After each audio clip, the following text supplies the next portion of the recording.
Nearly 1,000 years ago, a group of Viking descendants invaded the Kingdom of England, changing the course of history and giving rise to one of the most common last names in the English-speaking world, Williams. And we're going to find out more about it on this episode of NameRoots.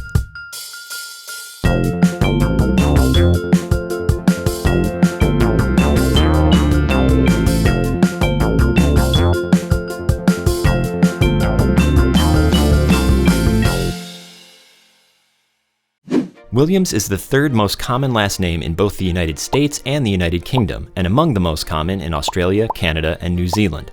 It literally means son of William, belonging to a group of surnames known as patronymic, or father name. In ancient times, people were often referred to by a single given name, but as populations increased, differentiating between people became more challenging, which helped usher in the era of surnames, secondary names that were tacked on to given names. The English name William is rooted in the old Germanic personal name Wilhelm or Wilhelm.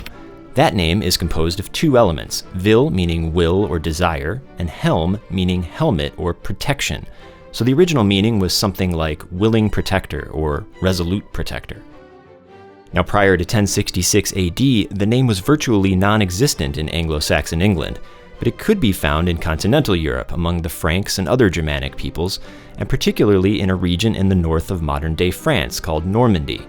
The Normans, or Northmen, were a mix of Viking descendants and the locals of West Francia.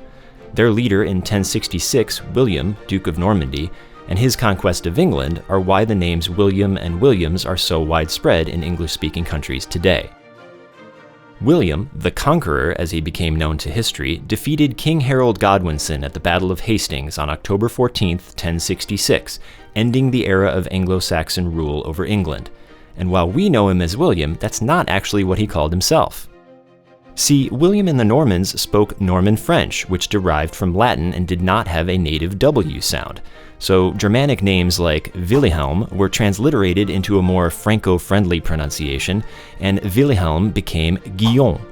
The same G for W switcheroo also happened to the name in Spanish, becoming Guillermo, and Italian, Guglielmo. So after Guillaume's conquest of England, the name was transliterated back into a more Germanic form, closer to William, and after several generations of Norman rule, it became increasingly popular as a given name among both the nobility and the common folk.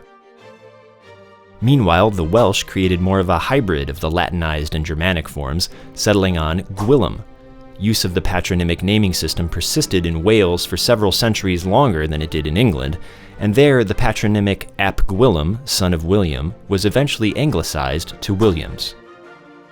Today, millions of people around the world bear the surname Williams, and there are also local equivalents in Scottish, Irish, Dutch, Italian, Spanish, and German. Now you know a bit about Williams. Thanks for watching, and we'll see you next time as we look to answer the age-old question, what's in a name?